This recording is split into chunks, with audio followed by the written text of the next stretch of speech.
Aujourd'hui, nous allons voir comment utiliser les couleurs et le surlignage dans Word 2007.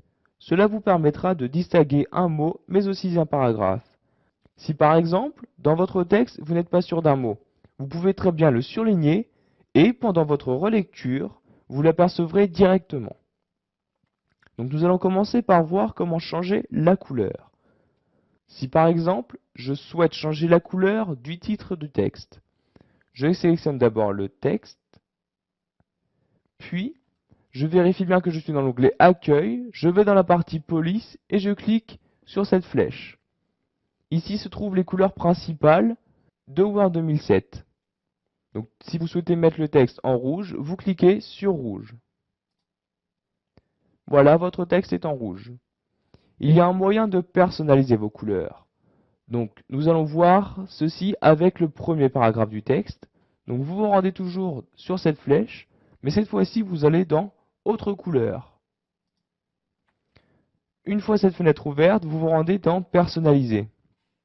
Si vous souhaitez un rouge moins vif que le précédent, vous cliquez dans la partie rouge, grâce à cette flèche, en cliquant sur votre souris et en maintenant appuyé votre bouton, vous pouvez changer la clarté de votre couleur. Ici se trouve la couleur que vous venez de sélectionner. Si cette couleur vous plaît, vous cliquez sur OK. Voilà, la couleur a été changée. Maintenant, nous allons voir comment surligner le texte.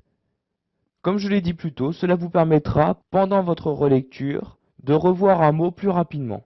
Donc, pour surligner un mot, vous sélectionnez le mot et vous allez dans l'icône surlignage. Donc, vous cliquez sur cette flèche-là. Ici se trouvent les couleurs principales de surlignage. Si par exemple vous souhaitez surligner en vert, vous cliquez sur vert. Et voilà, le mot a été surligné en vert.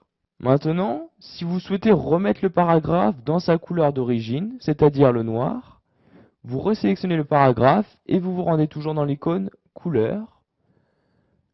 La couleur par défaut se nomme automatique, donc vous cliquez dessus. Et voilà, votre texte est redevenu noir.